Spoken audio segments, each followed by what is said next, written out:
40th birthday. Firstly, how were the celebrations and how has the international break been for you? Very good. A special birthday is a big number.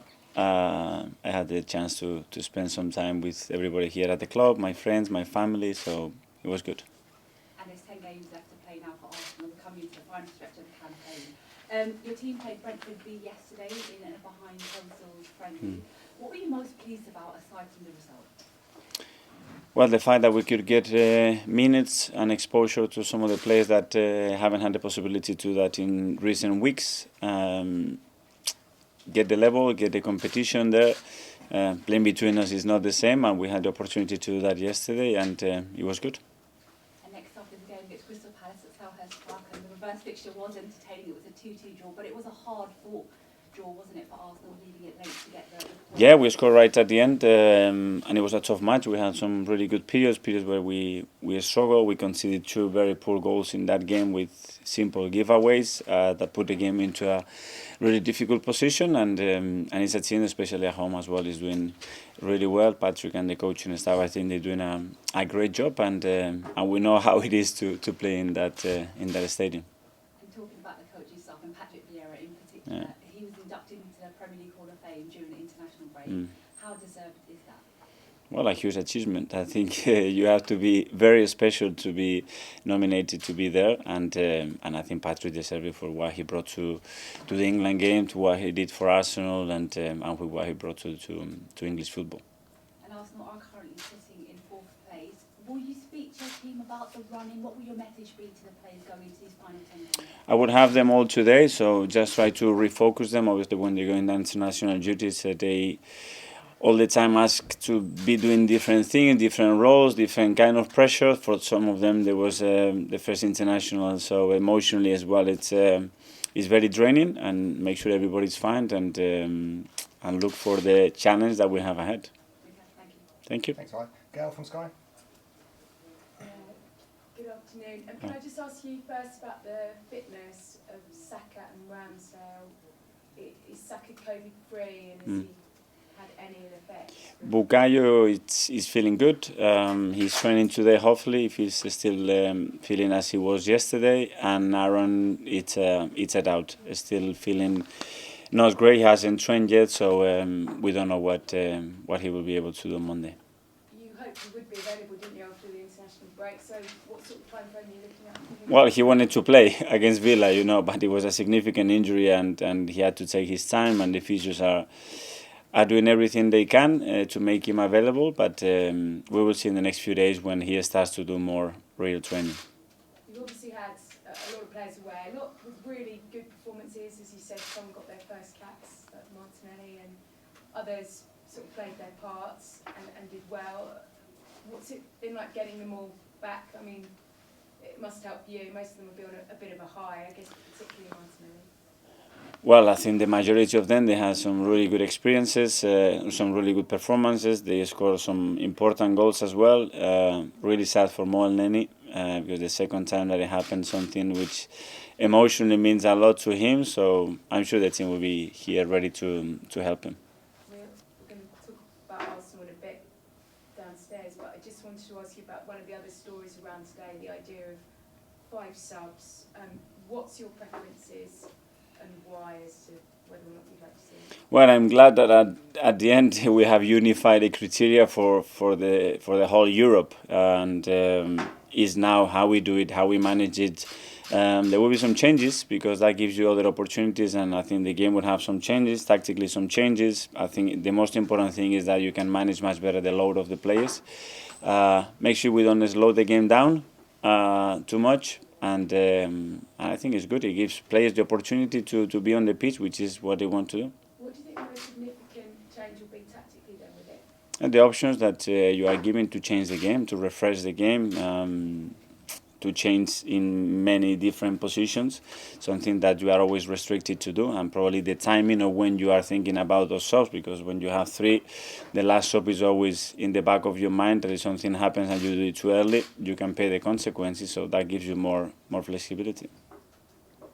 Thanks, Gail. George from the BBC. Hello, Mikel.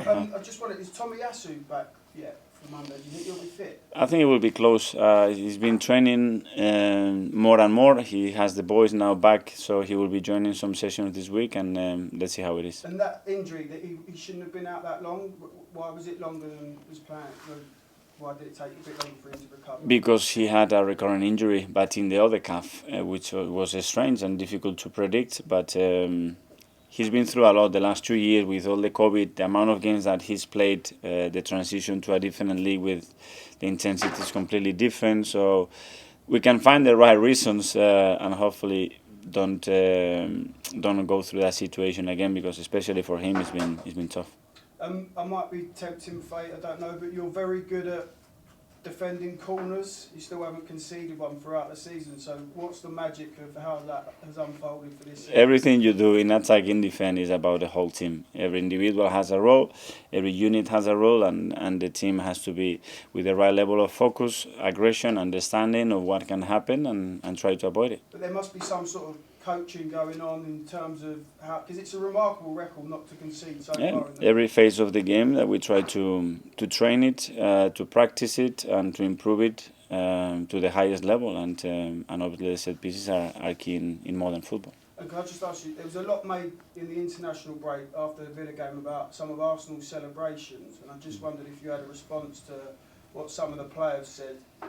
Say Arsenal won the league. I don't tell the players to celebrate or no. I think that's something that it comes right from them, and it's great when I see them hugging each other, touching each other, enjoying each other, celebrating with the fans that they made a long trip to be with us at 12:30 kickoff, and show the gratitude for them to be supportive. For me, it's great. That's what it's all about, isn't it? When you win, that's the best feelings. Absolutely, this is the best. I think the best moment as a football player is after winning a match, the atmosphere with your teammates, and they have to celebrate, of course. And another story in the week was about Bukayo Saka and possibly a new contract. I just wondered if you'd started talks with him and how hopeful you are. Well, we are extremely happy with Bukayo, the progression he's having, what he's bringing to the club, what he's bringing to the team, and obviously we are never going to share any conversation related to private contracts, but that we are really happy with him. Thank you. Thanks, George. Ian from TalkSport. Hi, Mikel, are you well? Big game on Monday. You play last after everybody else. Is that an advantage in terms of this battle for the top four? Because especially with you and Spurs, it's getting very tight. We're going to focus on what we can do. That's the only thing we can control through the TV. We can suffer or enjoy, but there is not much that we can do. What we have to do is win the football matches that we need to do to achieve what we want, and that's all in our hands. That Spurs game that you've still got to go and play there hasn't been rescheduled yet. When I last spoke to Antonio Conte, he was quite heated about the fact that he was disappointed the original game was cancelled. Would you rather the game was played sooner or right at the end of the season? I don't think we're going to have a choice. So whenever the Premier League decides to do that, it will be the right and the only time that we're going to be playing. Under-21s, Florian scored 3 goals over the 2 games that they played. And he's obviously on loan at Middlesbrough this year. You're keeping a very close eye on him because obviously it could be that you are looking for strikers for next season with, we don't know what's happening with Nketiah and Lacazette. I think Flo is doing what he needed to do, and probably we should have done it a little bit earlier. It's always difficult to time when is the best moment to do that, but he's having the right exposure. He's playing a different formation, sometimes a different role under a manager and a club with huge history, and you can see how he's developing. So this is giving us information, and this is going to give us more detail about what's the next best move for him to keep developing, because he has. And we want him to be part of our future.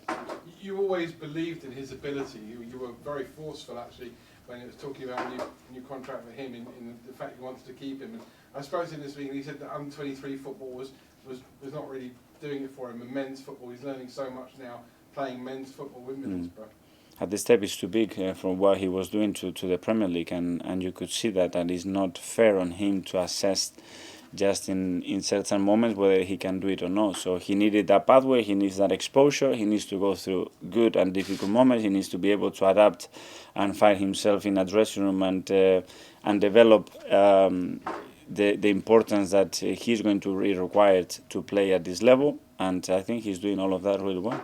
A couple of final ones from me. We saw this week with England Harry Maguire was booed by a certain section of the England fans. And it's happened before at Arsenal with Granit Xhaka. I think Emmanuel Boué suffered booing as well. It's not happening right now, but in terms of supporters, should they always get behind their team, or do you think it's acceptable sometimes if they want to show their displeasure with a player? Obviously, they have the freedom to express what they want, but if you ask anybody related to football how you're going to get the best out of a player, obviously, is totally against any odd that the player is going to improve if he gets put. That's, I think, something that we would all agree. So if you want the best for your team, the best for the national team, obviously that's not going to help the player individually, which is not going to help the team collectively. And final one, a more light-hearted one. World Cup draws tomorrow. Your eye more on Spain or more on England? I'm Spanish, you know that, but obviously the gratitude and the feelings I have for England is very close. So I'm always cheering for the England team, and as well because we have a lot of players there. We'll go to Mark from PA. Hi, Mikel. You mentioned there about England players. Bukayo obviously didn't play in those games. Now that he's fit and he's recovered from his COVID, are you almost pleased that he's had a break rather than playing in those 2 games? Could that be good for Arsenal going forward? I don't know how much he would have played. Sometimes when a player is in a good moment, you don't want to stop it. It's what it is. He had COVID. We had to take him out of the national team. He has some time to rest and recover, and he will be training the next few days to again hit the form that he was in. Steve Gerrard said after the Villa win that he will learn quickly, as in Bukayo will learn quickly the physicalities of football after Bukayo asked for a bit more protection from the referees. Do you think that's fair to say that he needs to learn that? Well, I think Bukayo said that he's not going to complain, that he wanted some consistency in the refereeing, and that's all. The only people that or person can protect the player is the referee, because he guides the level of the game, the level of the contact and physicality that is allowed or not allowed in a football match. And I think we have to protect our best players, and that's in hands of the referee, that's always. One player that did play for England during the international break was Ben White. A few of us spoke to him before the fixtures, and he was saying that the togetherness here and the way you play is almost identical to what he gets at England. Is having that togetherness within the squad, how important is that for how well you're doing now this season? For me, it's crucial because it's the platform and the cement that you can build on. Then obviously you need the players, you need the quality, you need the understanding, you need the club and the supporters to be on board of what you do, to support it, to encourage it, and this is what we try to do. But I'm glad that Ben is enjoying as much as he's enjoying here with the national team. It's a good sign. Thanks, Mark. Go to James from Haters. Hi, Mikel. Hi. Your old friend and old teammate Santi Cazorla has been linked with a coaching role back at the club. Is there any truth behind that story? And I haven't discussed anything like that with Santi, but of course, if you ask anybody in this football club or any supporter about Santi, they will probably have a smile on their faces, and I don't know. He's still playing. I don't know what he wants to do, but I'm sure he will be related to football because I know him well. have you spoken to him recently about any of his football? Only in text. I spoke with him on my birthday, but we didn't discuss that topic. And William Saliba got his first full international debut with France this week. Have you spoken to him since he made his debut? And Not since he made a debut, but obviously we are really aware of what he's doing, how he's developing. He's our player. I think we are really happy with the decision that we made, because again the exposure and minutes and responsibility on his growth at his age is something that we could not guarantee him this season, and it makes a lot of sense what is happening with him, and we are glad to see him the way he's improving.